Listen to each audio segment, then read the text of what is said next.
5 klase ng tao na sisira ng buhay mo. Number 1, user-friendly. Ang pagmamahal nila ay nakadepende sa pakinabang nila sa'yo. The friendship ends when the benefit stops. Number 2, reklamador. Magnanakaw ito ng peace of mind. Reklamo ng reklamo. Wala namang planong magbago. Number 3, blamer. Mahilig itong magturo ng sisisihin. Ipaparamdam niya sa'yo na ikaw ang guilty at laging mali. Number 4, competitor. Good sa kanila na makita kang nagsusumikap.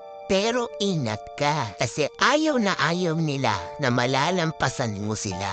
At number 5, abusado. Sasamantalahin ito ang iyong kabutihan, pagtitiwala at katapatan hanggang walang matira. Huwag mong i-expect na magbabago pa sila.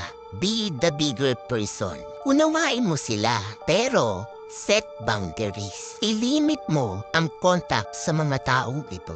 Alin dito sa 5 ang nakasama mo?